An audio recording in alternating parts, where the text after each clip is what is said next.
Chakkavallam 6 mile കർമ്മലമാത പള്ളിയുടെ കീഴിലുള്ള പാണ്ടിക്കുഴി saint Joseph കുരിശടിയുടെ വെഞ്ചരിപ്പ് കർമ്മം നടന്നു. കാഞ്ഞിരപ്പള്ളി രൂപത ബിഷപ്പ് മാർ ജോസ് പുളിക്കൽ വെഞ്ചരിപ്പ് കർമ്മം നിർവഹിച്ചു.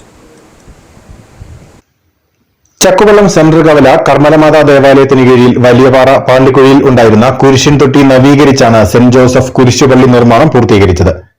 കാഞ്ഞിരപ്പള്ളി രൂപത അധ്യക്ഷൻ മാർ ജോസ് പുളിക്കൽ കുരിശുപള്ളിയുടെ വെഞ്ചരിപ്പ് നിർവഹിച്ചു.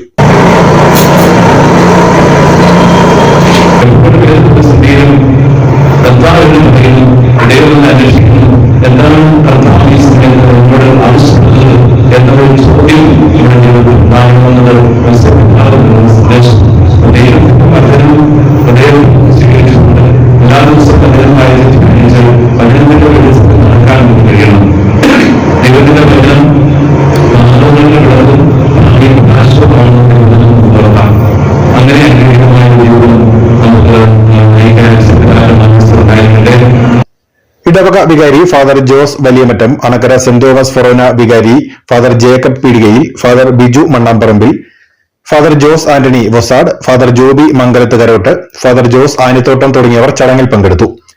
കുരിശുപള്ളിയുടെ നിർമ്മാണത്തിന് സ്ഥലം വിട്ടു നൽകിയ മാനുവൽ മാടപ്പള്ളിമറ്റം, നിർമ്മാണ പ്രവർത്തനങ്ങൾക്ക് നേതൃത്വം നൽകിയവർ എന്നിവർക്ക് ചടങ്ങിൽ ആദരവ് നൽകി. News bureau, Anakkara.